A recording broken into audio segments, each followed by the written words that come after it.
Greetings, loved ones. Today we're going to talk about understanding traumatic triggers.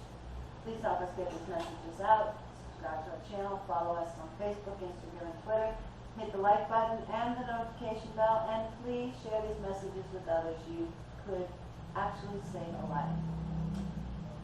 People describe trauma states in a variety of ways, like going down the rabbit hole, falling into a bottomless pit, feeling crazy, or simply losing it are a few examples. This is an overarching theme to all of these descriptions. It is a state of disorientation, powerless, and becoming undone. Trauma experiences can range from a single event that causes physical and emotional shock to an ongoing state that takes a toll on your daily life. Traumatic triggers may come in many forms, and a trigger is a reminder of a past traumatizing event. And many things can be a possible trigger for someone. For example, what seems like an ordinary request, such as make sure that the children are ready for school on time, can be a trigger for a survivor whose abusive partner terrorized and punished her if the children were late for school. We need to always keep in mind that survivors' responses to seemingly neutral events and interactions with people may reflect a trauma response. Survivors may have adapted long-term patterns that reflect their efforts to adapt to a traumatizing life. We also need to hold into mind that this behavior and these patterns reflect strategies that the survivors have developed to keep themselves safe.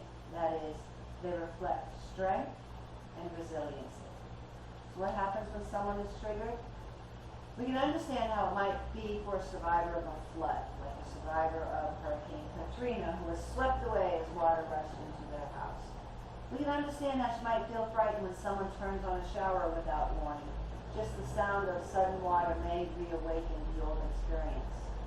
In a similar way, a person who has experienced terroristic abuse and control by a partner or family member may be triggered by encountering a person in authority. A survivor whose abuser made and enforced rules in the house may feel anxious or frightened even by the words shelter rules.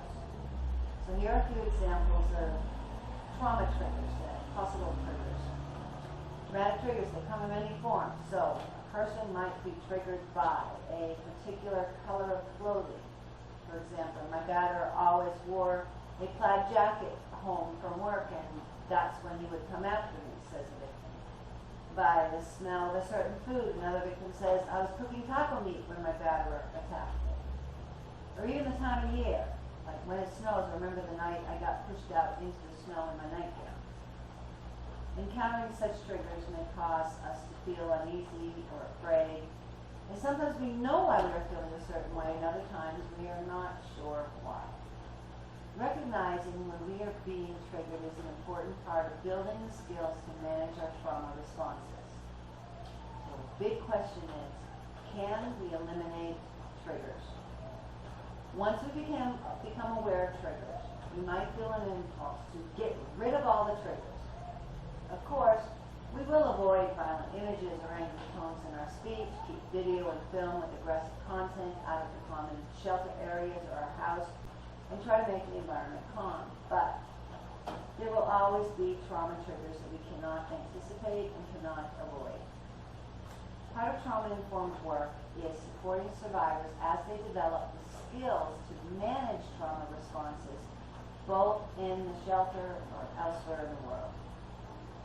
Remember, the question is not if you encounter a victim of violence. The question before God is, what will you do when you do encounter them? You could be the person who saves a life. You're called.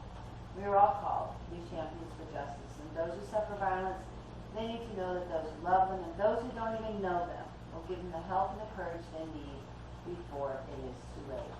The victim of violence, listen to me. You are valued. You are loved. You are intelligent. And yes, yes, yes, you are worthy.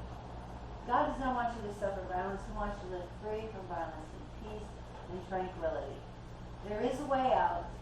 It is not your fault. Abuse is not love. If someone says they love you and they abuse you, they're lying to you. And most of all, I want you to know that you are not alone. If you're a victim of violence, please reach out to somebody today. If find yourself in a dangerous situation, dial 911 for help. And if you know of somebody who's suffering abuse, tell the authorities. In our next episode, we will talk about coping with triggered trauma memories. Until then, God bless you.